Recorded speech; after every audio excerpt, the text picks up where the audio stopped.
Now, some may say I haven't been on this earth very long yet, but as I close in on my third decade here, there are some things I've come to notice, some important patterns that I've recognized about human nature and the development of civilization. A pattern, as you guys can see, is something that happens in a regular and repeated way.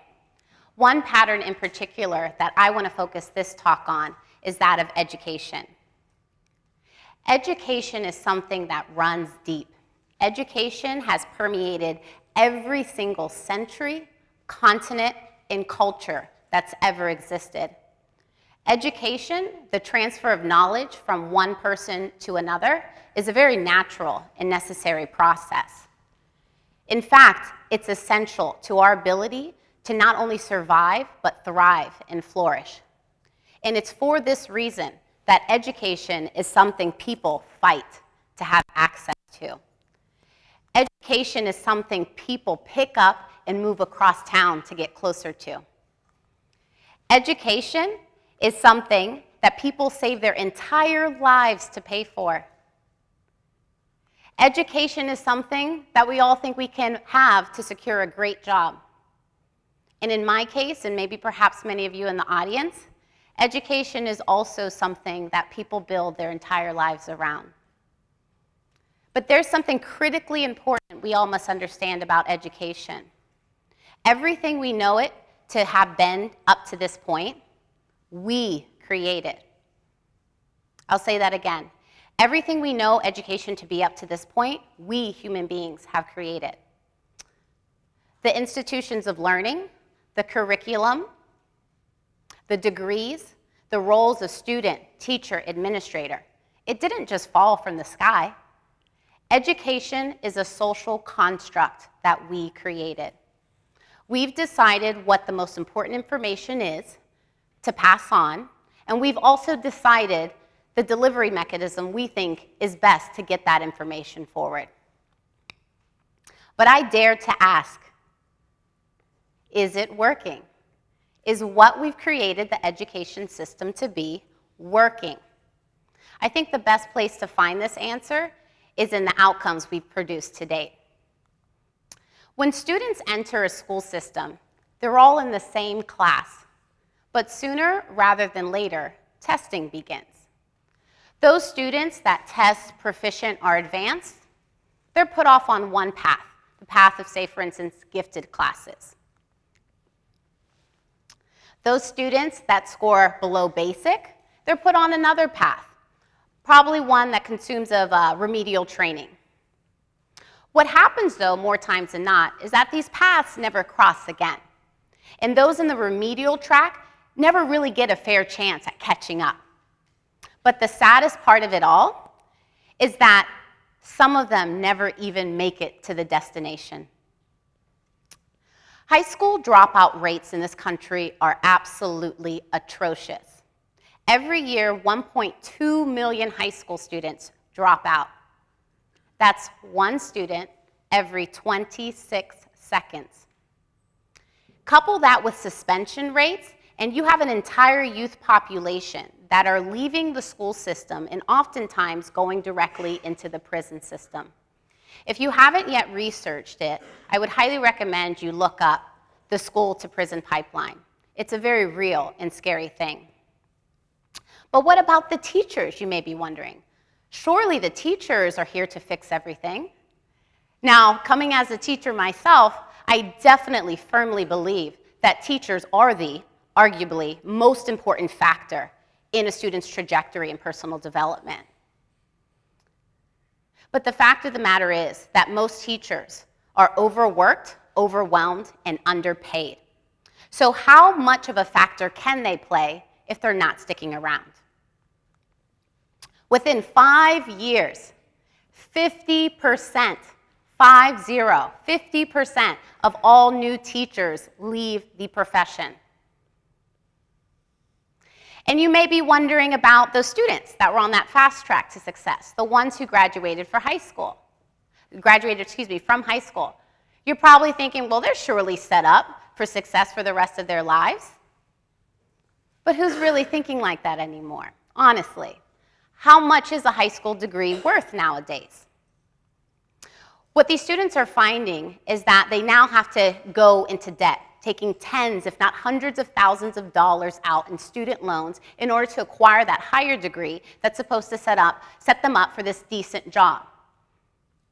What they find oftentimes is that even though they go and aspire to that higher degree, once they have it, that higher degree has now become the new high school degree. And there's even another stage you have to get to, even more loans you have to get. It's a vicious cycle. And I could go on and on and on about the outcomes we've produced so far with the system we've created. I could talk about how the system we've created is really skewed against low-income minority students.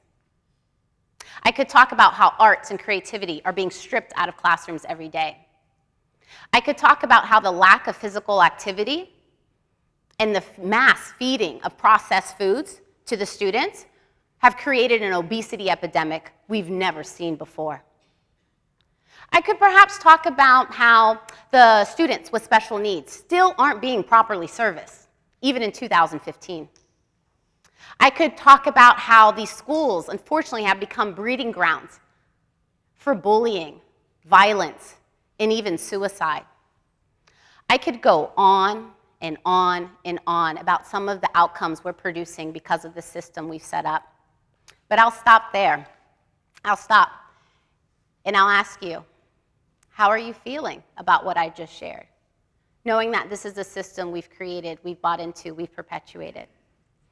Maybe you're feeling surprised by some of the things I've shared, perhaps angry, maybe even sad. I know that's how I feel.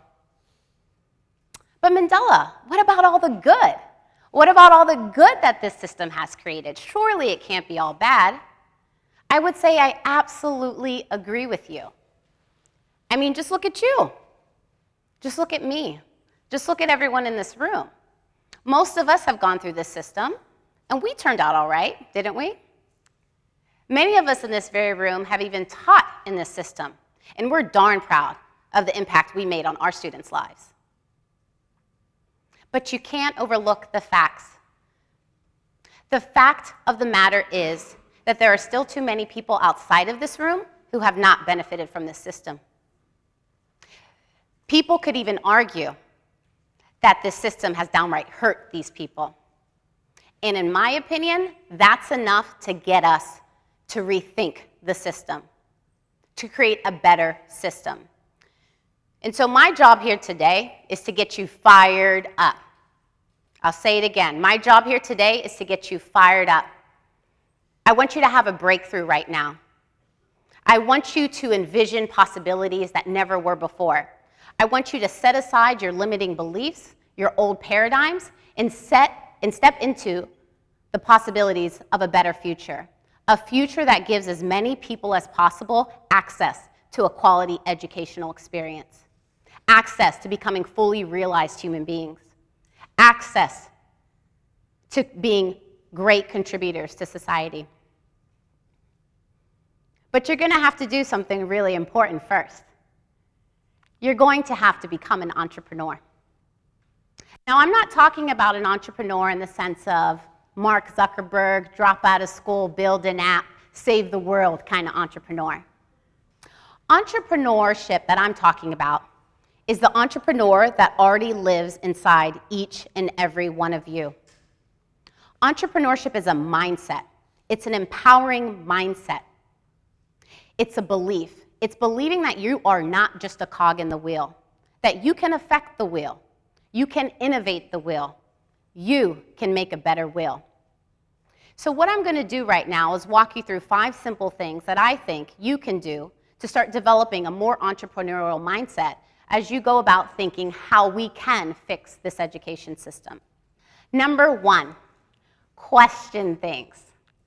Everything starts with a question. And risk being called crazy. It's not such a bad thing. Every great entrepreneur dares to challenge, push back on the status quo. Every great entrepreneur knows that in order to create a better future, you have to first question today.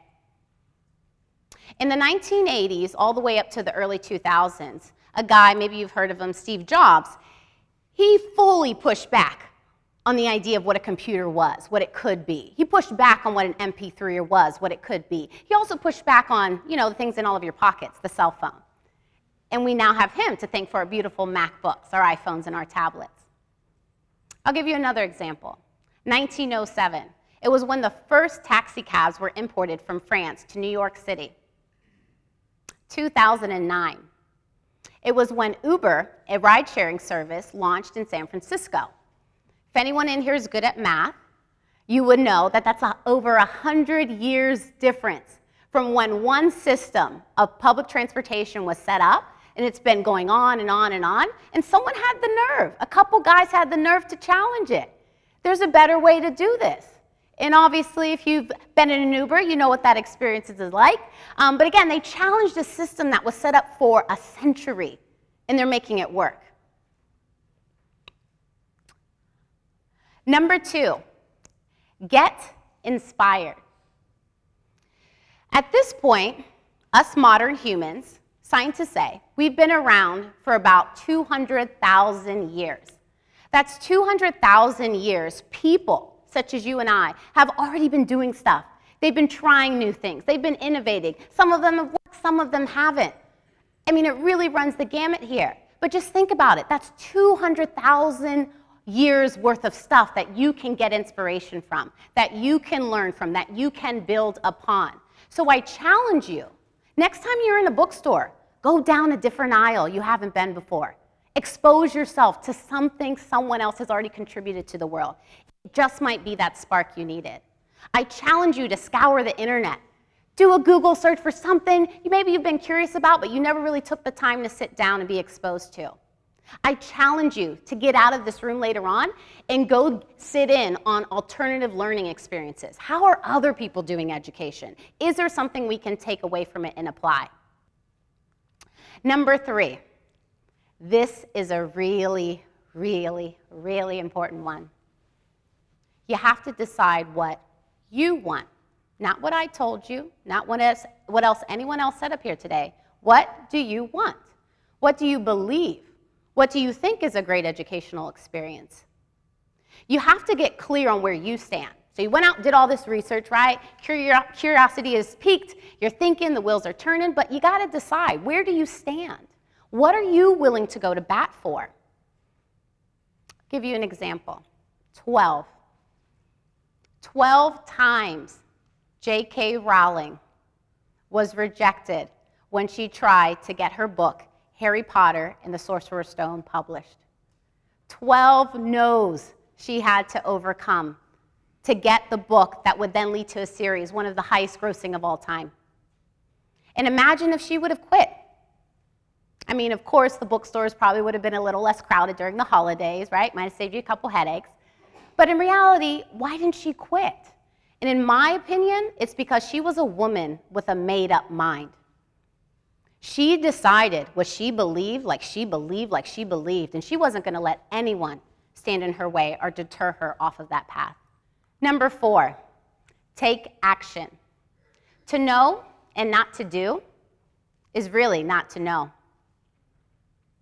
It's going to take work.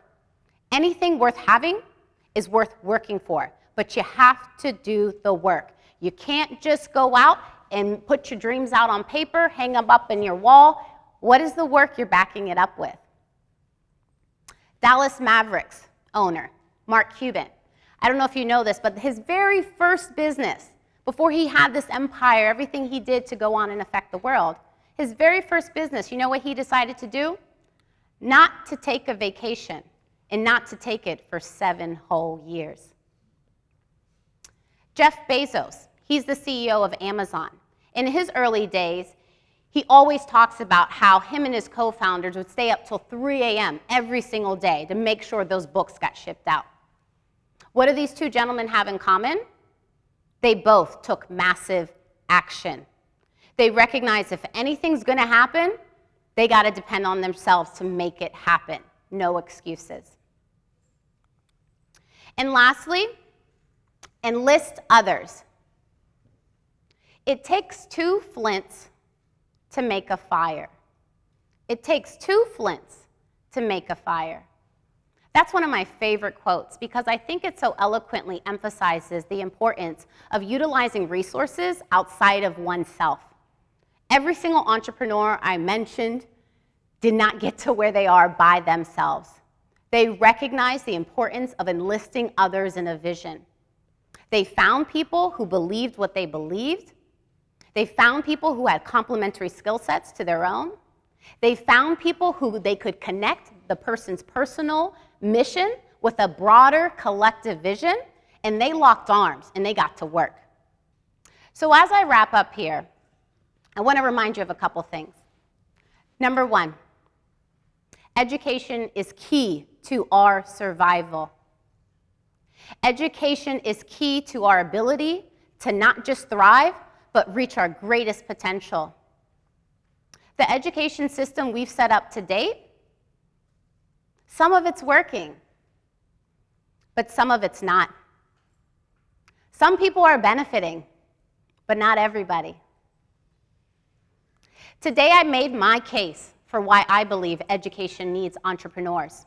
Today I made my case for the 5 things I think anybody can do to get started on getting them set on that path. And just imagine, what if we all left here today really ready to get started? What if just 10 of us took action? Surely 10 could turn into 100. 100 could turn into 1,000. 1,000 could turn into 1,000,000. 1,000,000 could turn into a movement, and a movement of entrepreneurs all working to improve education. That could surely change the world. But what if that doesn't happen? Imagine that. What if you all leave here today uninspired, unmotivated, unwilling to take any action? What would our world look like? I surely hope we do not have to find out. I surely do hope there is someone in here who's ready to step up and be that entrepreneur. Thank you.